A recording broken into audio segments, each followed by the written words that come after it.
In the name of the Father, the Son, and the Holy Ghost. Amen. We continue the homilies on the spiritual life, and we've completed prayer, or at least as much as I'm going to say about prayer, and we now want to talk about spiritual reading. There are, again, as I mentioned, three pillars of the spiritual life, which is prayer, spiritual reading, and rooting out predominant defects. So now we want to deal with spiritual reading. And one of the reasons we want to talk about it is because most people don't do any spiritual reading at all. And it borderlines on the level of sinfulness. I mean, if you're not taking any means in order to come to understand how the spiritual life works and how a better way to approach God and to be able to employ the proper means spiritually, if you're not doing anything along that line, you're not committing any greater knowledge, and then you wonder why you're stagnating, well, there's the reason why. So what is spiritual reading? Well, spiritual reading is reading which we do to gain a better knowledge of the spiritual life. That's its principal end. And there's different kinds of spiritual reading. You know, you can pick. You don't have to always do one particular kind. There's different kinds which you can, all different kinds. There's reading lives of the saints, for example, the Cure of Ars, or life about St. Joseph, or any saint that you have a particular devotion to. You can read about them. Then there's also books about certain virtues, like humility. The book Humility of Heart by Bergamo, that's put out by Tan, is one of the best books on humility ever put out.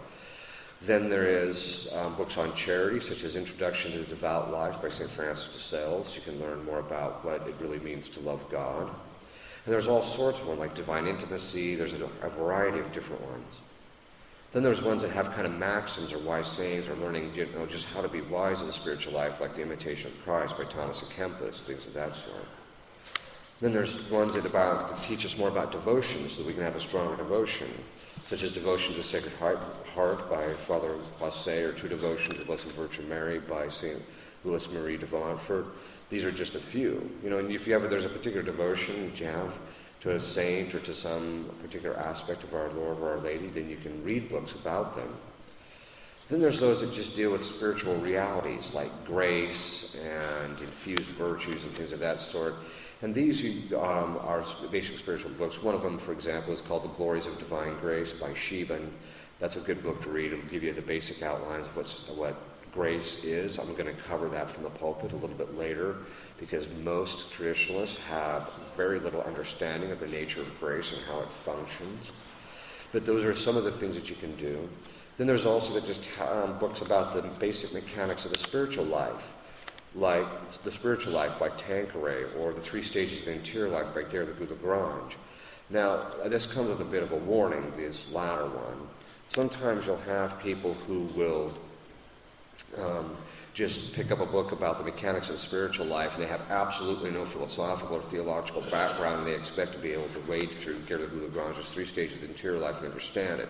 It's not going to happen. You're going to have to do some priming of the pump. You're going to have to do some reading beforehand, before you get to the point where you're going to be able to understand that.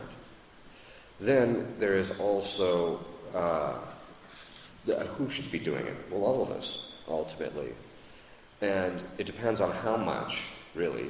It depends upon our state in life. You should be reading about 5 to 15 minutes a day. Spiritual reading is not one of those things where, and that depends on your state in life, of course, but how much you do shouldn't be the type of thing where, you find some book that's good on the spiritual life and then you plow through the whole thing in one sitting. And the reason being is because you simply cannot assimilate the various aspects of the various parts of the teaching of a particular aspect of the spiritual life properly if you're just plowing through it.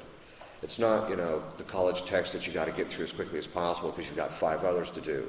It should be something that is contemplative and meditative, where you read a little bit and then that becomes the part of your meditation.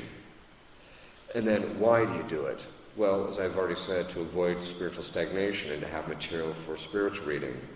But it's also to provide us inspiration. A lot of times people feel no inspiration in their spiritual life at all. Well, why not? Because you're not filling your head with the types of things that are going to motivate you. Instead, you're spending hours and hours and hours in front of the, reading stuff off of the internet.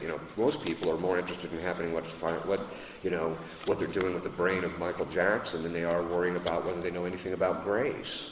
I mean, it gets to the level of the pathetic in a certain sense. So the moral of the story is that you shouldn't be, as I mentioned, people spend hours in front of the TV, I'm learning something, I'm watching the History Channel. Yeah, well, how much are you learning about your spiritual life? And most people, they say none. In fact, if you poll most traditionalists, when was the last time you read a book on that helped you in your spiritual life? Maybe half would say, well, I read one within the year. Maybe.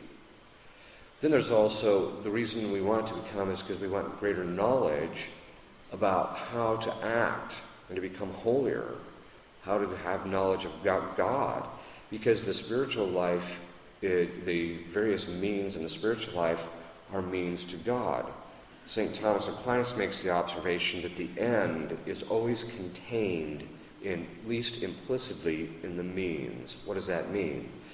Well, if you're heading towards Chicago, you have to point your car in the direction of Chicago. Well, it's the same thing with the spiritual life. If you're going to start advancing and becoming whole or employ the means, it already contains God in a certain way. If you're not taking the means, then you're really not directing your life to God. And that's one of the reasons you have to start praying, so that you know the means, so that you can direct your spiritual life to Him. In the name of the Father, the Son, and the Holy Ghost, amen.